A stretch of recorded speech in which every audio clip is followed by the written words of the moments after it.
Pertemuan antara Prabowo Subianto dan Megawati Soekarno Putri langsung bikin heboh jagat politik. Dua nama besar dalam sejarah Indonesia duduk satu meja, senyum-senyum, saling sapa. Tapi yang menarik bukan cuma fotonya, melainkan makna di baliknya. Banyak yang langsung mikir, ini pasti ada deal politik. Entah soal koalisi, kekuasaan, atau penyelamatan seseorang. Nama yang langsung muncul. Hasto Kristianto, Sekjen PDIP yang baru-baru ini ditangkap KPK, itu mendadak jadi tokoh sentral dalam spekulasi. Publik bertanya-tanya, apakah pertemuan Megawati dan Prabowo ada kaitannya dengan upaya menyelamatkan Hasto? Apakah Megawati sedang menitipkan kadernya ke tangan Prabowo demi keringanan hukum? Tapi analis politik Henry Satrio langsung membantah dugaan itu. Menurutnya, Prabowo bukan tipe pemimpin yang mau ikut campur urusan hukum. Henry mengingatkan publik pada kasus Edi Prabowo, mantan Menteri Kelautan dan Perikanan yang dulu sangat dekat dengan Prabowo. Waktu Edi tersandung korupsi, Prabowo sama sekali nggak turun tangan. Bahkan dia tegas menyatakan bahwa proses hukum harus berjalan. Dari situ bisa disimpulkan Prabowo nggak bakal main belakang untuk menyelamatkan siapapun, termasuk Hasto. Henry bilang, kalaupun ada pembicaraan politik antara Prabowo dan Ibu Mega, itu bukan soal Hasto. Prabowo bukan pemain politik yang suka intervensi urusan hukum. Jadi, kalau bukan soal Hasto, lalu apa dong isi pembicaranya? Menurut Henry, ini soal penghormatan politik tingkat tinggi. Antara Prabowo dan Megawati memang ada relasi historis yang rumit, tapi juga saling menghargai. Mereka sama-sama tahu posisi, sama-sama ngerti pentingnya menjaga stabilitas. Bukan politik transaksional murahan. Lebih dari itu, ini pertemuan dua tokoh yang sedang membaca ulang arah politik Indonesia ke depan. Tapi tetap saja, wacana soal Hasto susah dihindari. Kenapa? Karena Hasto sudah jadi beban simbolik buat PDIP. Dia bukan hanya tersangkut kasus hukum, tapi juga mewakili wajah lama partai yang makin nggak relevan. Penuh manuver, tidak transparan, dan terlalu nyaman bermain di zona abu-abu kekuasaan. Publik melihat Hasto bukan sebagai korban, tapi sebagai simbol masalah. Jadi wajar kalau pertemuan antara Mega dan Prabowo langsung diasosiasikan dengan misi penyelamatan. Apalagi PDIP sendiri sedang kehilangan banyak pijakan sejak Pilpres selesai. Basisnya mulai goyah dan ketokohan Megawati dianggap tidak sekuat dulu. Dalam situasi seperti ini, bertemu dengan Prabowo bisa jadi bagian dari upaya menjaga eksistensi politik. Namun jika publik terlalu fokus pada isu Hasto, bisa jadi kita gagal melihat dinamika yang lebih besar. Karena kalau benar ini hanya soal menyelamatkan Hasto, maka kualitas politik kita sedang sangat rendah. Dan yang lebih parah, PDIP berarti lebih mementingkan loyalitas kepada satu figur daripada tanggung jawab moral terhadap publik. Dan di tengah semua itu, Hasto tetap hadir sebagai bayangan gelap. Bukan hanya tersangka hukum, tapi juga simbol kekacauan internal partai yang sulit move on. Disinilah pertemuan dua raksasa politik diuji. Apakah mereka sedang menyusun peta masa depan, atau sekadar menambal citra yang sudah robek? Secara karakter politik, Megawati dan Prabowo adalah dua sosok yang sangat berbeda. Megawati dikenal konservatif, penuh perhitungan, dan sangat menjaga loyalitas kader. Di sisi lain, Prabowo lebih militeristik, tegas, dan gak ragu mengambil keputusan keras, even terhadap orang-orang dekatnya sendiri. Tapi justru karena perbedaan inilah pertemuan mereka terasa makin menarik.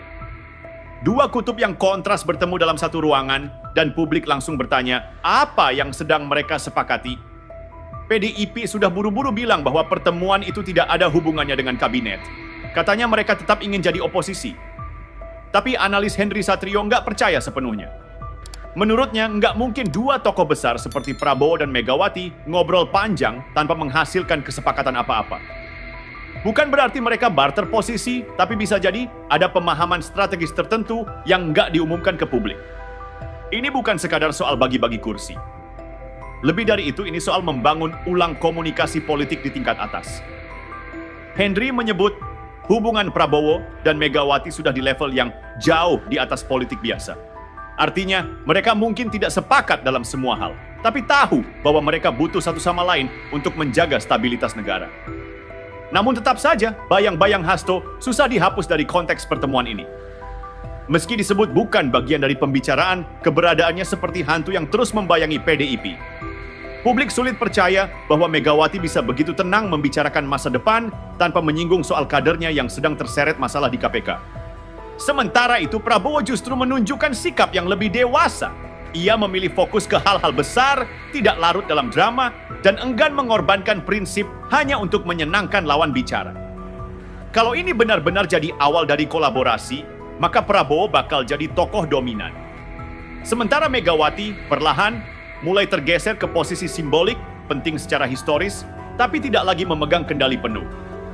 Namun, kalau Megawati ingin tetap relevan di percaturan politik nasional, dia harus berani mengambil jarak dari sosok seperti Hasto.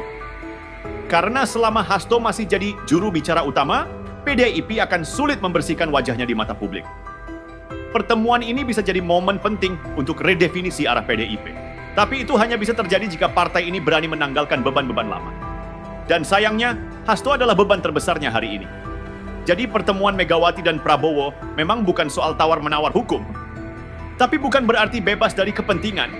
Justru, ini panggung untuk menentukan siapa yang bakal pegang kendali di babak baru politik Indonesia. Dan dalam panggung itu, sosok seperti Hasto masih terus menjadi bayang-bayang yang mengganggu arah cerita. Kasus hukum yang menjerat Hasto bukan sekadar persoalan individu. Ini bukan cuma soal seorang politisi yang kecelakaan karena keteledoran atau salah langkah. Ini lebih dalam. Hasto adalah simbol dari mentalitas politik lama yang syarat intrik, dominasi, dan permainan narasi. Ia adalah wajah dari Partai Demokrasi Indonesia Perjuangan yang enggan bertransformasi di tengah perubahan zaman. Dan ketika Prabowo mulai memainkan politik yang lebih terbuka, lebih rasional, dan terukur, keberadaan Hasto malah kontras, seperti karakter lama dalam drama baru. Kehadiran Hasto di tubuh PDIP saat ini seperti luka yang tidak pernah benar-benar sembuh. Setiap kali partai ingin bicara soal pembaruan, soal regenerasi, soal relevansi dengan pemilih muda, Hasto selalu muncul membawa beban masa lalu. Bukannya membawa angin segar, ia justru menyeret PDIP ke dalam spiral defensif. Membela diri, mengatur narasi, dan terus-terusan menyalahkan pihak lain. Sementara itu, Prabowo tampaknya justru bergerak ke arah sebaliknya. Ia mulai membangun citra sebagai pemimpin negara, bukan lagi hanya pemimpin partai atau kandidat abadi. Ia menjaga jarak dari drama, bahkan dari orang-orang terdekatnya sendiri saat tersandung hukum. Ini bukan hanya strategi, tapi juga sinyal ke publik. Ia ingin politik Indonesia masuk ke fase baru, yang lebih dewasa dan tidak reaktif. Kalau PDIP masih mempertahankan Hasto, itu bukan cuma soal loyalitas. Itu soal keberanian partai untuk mengambil keputusan sulit. Dan jika Megawati tidak berani melepasnya, maka semua upaya pertemuan dan komunikasi politik dengan tokoh seperti Prabowo hanya akan terlihat sebagai tambal sulam semata.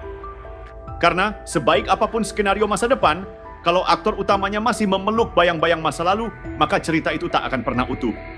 Sebaliknya, jika PDIP bisa menjadikan momentum ini sebagai titik balik, maka keluarnya Hasto bisa jadi simbol awal dari pembersihan total. Bukan hanya untuk menyelamatkan citra, tapi juga untuk membuktikan bahwa partai ini masih relevan dalam demokrasi modern. Saat partai lain mulai membuka diri terhadap transparansi dan regenerasi, PDIP tak bisa lagi berlindung di balik romantisme sejarah. Jadi saat publik melihat Prabowo dan Megawati bersalaman, banyak yang berharap ini bukan hanya pertemuan politik, tapi juga permulaan dari pembersihan. Dan langkah pertama untuk itu adalah berani mengakhiri peran Hasto dalam panggung utama.